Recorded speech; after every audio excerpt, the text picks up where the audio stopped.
जय गुरु जी, शुक्राना गुरु जी। आज हम गुरु जी की कृपा से दिव्य आबा का चैप्टर 20 पढ़ने जा रहे हैं। मेरे अंधकार में ज्योत जलाई। मनुष्य के जीवन में कुछ ऐसी घटनाएं होती हैं जिनको सहते हुए यही कहा जा सकता है कि संभवतः ईश्वर की यही इच्छा थी मुझे नवजीवन प्रदान करने के लिए। मैं सदा गुरु जी की आभारी रहूंगी। गत घटनाओं का अवलोकन करते हुए अब मैं उनका बोध कर सकती हूँ, पर उस समय कारण मेरी समझ से बाहर थे। दुर्भाग्य मेरी नस नस में भरा हुआ था। मुझे अत्यधिक पीड़ा थी। मेरे जीवन का हर अंग भौतिक और मानसिक व्यथा से परितप्त था। यद्यपि गुरुजी ने आकाशदीप बनकर मेरे जीवन में प्रवेश किया था, मुझे अपने अंधकार और निराशा के अतिरिक्त कुछ दृष्टि गोचर नहीं था। ब्रिटेन के मैनचेस्टर शहर में जन्म लेकर मैं जनपात, अस्थमा, विसर्प और हृदय में छिद्र जैसे रोगों से पीड़ित थी। मेरा बचपन मेरे अभिभावकों और स्वयं मेरे लिए अति कष्टदायी रहा था। तथापि स्वास्थ्य के सुकर्मों के कारण मेरी जीव शक्ति अपराज्य थी और मुझे अपने साथियों से अधिक सहन करना पड़ता था। अपने क्लेशों के कारण मुझे बचपन में ही छोटे मोटे दुखों का सामना करना आ गया था। मुझे अपने 10 वर्ष पूरे होने की शंका थी, पर भाग्य ने साथ दिया।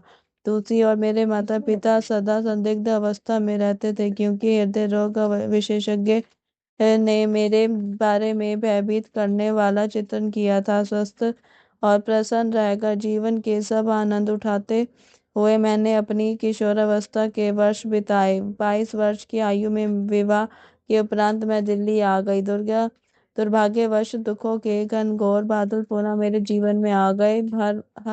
हर बदलते मौसम के साथ मेरा दमा अति कष्टदायी हो जाता था। हर बार मुझे चिकित्सालय में प्रविष्ट करा कर इंजेक्शन दिए जाते थे। दमे से बचने के अपने सब प्रयत्न विफल होते देखकर मैं हताश हो गई। 1997 में मुझे दमे का सबसे कठोर जानलेवा आक्रमण हुआ और अंततः मैंने हार मान ली। मुझे याद है कि मैं अपने हृदय में प्रार्थना कर रही थी कि यह अंतिम हो, क्योंकि मैं और सहन नहीं कर सकती थी। उन्हीं दिनों मुझे पूर्ण शरीर पर भयंकर त्वचा रोग हो गया। वापसी से पता लगा कि वह कर्कट रोग है, क्योंकि इससे मेरे परिवार को अज्ञात आघात पहुंचा। यह समाचार मैंने उनको नहीं दिया। मेरे जीने की समस्त आशा समाप्त हो चली थी। मेरा आगे का मार्ग बंद हो चुका था। अचानक उस अंधेरी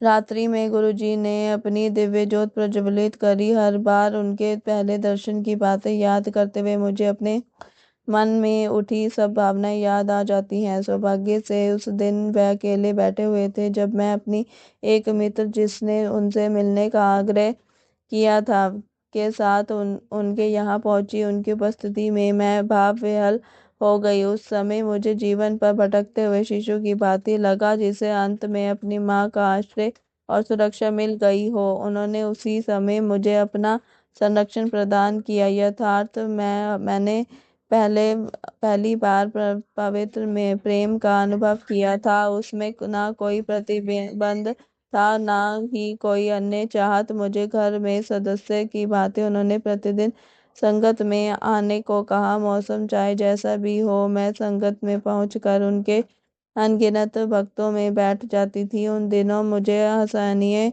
वेदना रहती थी। मेरी त्वचा से रक्त और पीप का स्राव बना रहता था। मानसिक रूप से विचलित होने के कारण मुझे समूह में घुटन भी होती थी। जैसे जैसे समय बीतता गया, गुरुजी ने दया कर मेरा आंतरिक परिवर्तन आरंभ कर दिया। मेरे मन से द्वेष और वैर के भाव समाप्त हो गए और मैंने अपनी इस दशा से समझौता करना सीख लिया, क्योंकि अब मैंने उसे स्वीकार कर लिया था। मैं उस अवस्था में भी संतुष्ट थी। रोग समाप्त हो जाएंगे ऐसा विश्वास मुझे नहीं था। मात्र गुरुजी का साथ और उनकी ऊर्जा को ग्रहण कर मेरी अंत शक्ति बढ़ गई। मुझे इससे अधिक आशा भी नहीं थी। मुझे शांति मिल गई थी। उनके सानिध्य में डूबते हुए मुझे आत्मिक जागरण का आभास होने लगा। मुझे उनसे ऐसा प्रेम प्राप्त होता था जिसका मैंने पहले कभी आनंद नहीं लिया था। उनका प्रेम ऐसा पवित्र और पावन था जिसका कहीं कोई प्राय नहीं मिल सकता कि बिना किसी नागा के। हर संध्या को मैं उनकी ओर प्राकृतिक सहजता से खींची चली जाती थी। उस महत्वपूर्ण दिन उन्होंने सामने अपने पास बुलाया और पंजाबी में कहा, जिससे मैं अनभिज्ञ थी कि उन्होंने मुझे नींबू की भांति निचोड़ दिया है और अब वह मेरा रोग दूर करेंगे। यह देखने के लिए मैं उनकी कृपा के योग्य हूँ अथवा नहीं, उन्होंने मेरे धैर्य का परीक्षण कर लिया था।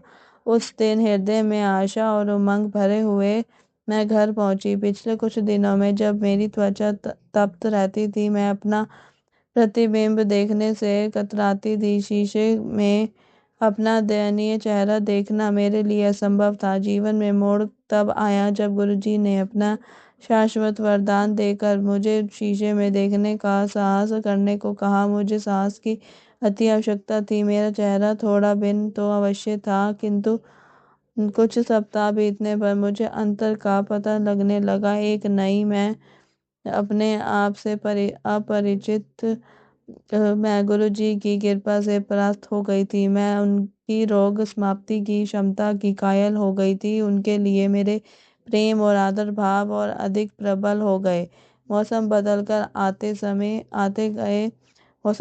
आते गए पर मुझे फिर कभी अस्थमा नहीं हुआ। मैं दिल्ली की प्रदूषित वायु में किसी भी अन्य नागरिक के समान श्वास लेती रही। गुरुजी ने मुझे नवजीवन प्रदान किया था और यह भी बताया कि उनके हस्तक्षेप के बिना मेरा और जीना असंभव था।